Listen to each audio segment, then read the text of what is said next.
Bendur beach ಉತ್ಸವವು ಪಡುವರಿಯ ಸೋಮೇಶ್ವರ ದೇವಸ್ಥಾನ ಬಳಿಯ ಸೋಮೇಶ್ವರ ತೀರ ಪ್ರದೇಶದಲ್ಲಿ ಡಿಸೆಂಬರ್ 28ರಿಂದ ಜನವರಿ 1ರವರೆಗೆ ನಡೆದಿದೆ ಎಂದು ಬೈಂದೂರು ಬೆಸುಗೆ ಫೌಂಡೇಶನ್ ಅಧ್ಯಕ್ಷ ಕೆ ವೆಂಕಟೇಶ್ ಕಿಣಿ ಹೇಳಿದ್ದಾರೆ.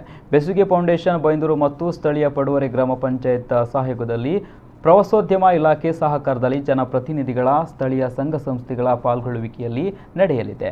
ಡಿಸೆಂಬರ್ 28ರಂದು ಗಾಳಿಪಟ ಉತ್ಸವದ ಮೂಲಕ ಆರಂಭಗೊಂಡ ಸಂಜೆ 7 ಗಂಟೆಗೆ ಸಭಾ ಕಾರ್ಯಕ್ರಮ ಉದ್ಘಾಟನೆ ನಡೆಯಲಿದೆ ಹಾಗೂ ಆ ದಿನದ ಕನ್ನಡ ಸಿನಿಮಾ ಲೋಕದ ಖ್ಯಾತ ನಾಯಕರಾದಂಥ ಫರೀದ್ ಎದೆ ತುಂಬಿ ಹಾಡುವೆನು, ಪ್ರಶಸ್ತಿ ವಿಜೇತ ಯಶವಂತ್ ಮೊದಲಾದವರು ಸಾರಥ್ಯದಲ್ಲಿ ಸಂಗೀತ ನೃತ್ಯ ಮಾಯಾ ಲೋಕ ಕಾರ್ಯಕ್ರಮ ಸಂಗೀತ ಸಾರ ಸರಿಗಮ ತಂಡದಿಂದ ನಡೆಯಲಿದೆ. ಬೆಸುಗೆ ಫೌಂಡೇಶನ್ ರಿಜಿಸ್ಟರ್ಡ್ ಸಂಸ್ಥೆಯಿಂದ ಮತ್ತು ಕರ್ನಾಟಕ ರಾಜ್ಯದ ಪ್ರವಾಸೋದ್ಯಮ ಇಲಾಖೆಯ ಉಡುಪಿ ಜಿಲ್ಲೆಯ ಜಿಲ್ಲಾಧಿಕಾರಿಗಳ ಒಂದು ಆದೇಶದ ಮೇರೆಗೆ ಮತ್ತು ಪಡುವರಿ ಗ್ರಾಮ ಪಂಚಾಯತ್ ಈ ಸಹಯೋಗ ಮತ್ತು ಬೈಂದೂರಿನ ಎಲ್ಲ ಸಂಘ ಸಂಸ್ಥೆಗಳ ಸಹಯೋಗದೊಂದಿಗೆ ಮೊದಲ ಬಾರಿಗೆ ಬೈಂದೂರಿನ ಸಮೀಪದಲ್ಲಿರುವ ಪಡುವರಿಯ ಸೋಮೇಶ್ವರ ಬೀಚ್ನಲ್ಲಿ ಒಂದು 5 ದಿವಸದ ಬೀಚ್ ಉತ್ಸವ ಕಾರ್ಯಕ್ರಮವನ್ನು ಹಮ್ಮಿಕೊಂಡಿದ್ದೇವೆ. ಅದು ಡಿಸೆಂಬರ್ 28ರಿಂದ ಜನವರಿ 1ನೇ ತಾರೀಕುವರೆಗೆ ಇರ್ತದೆ.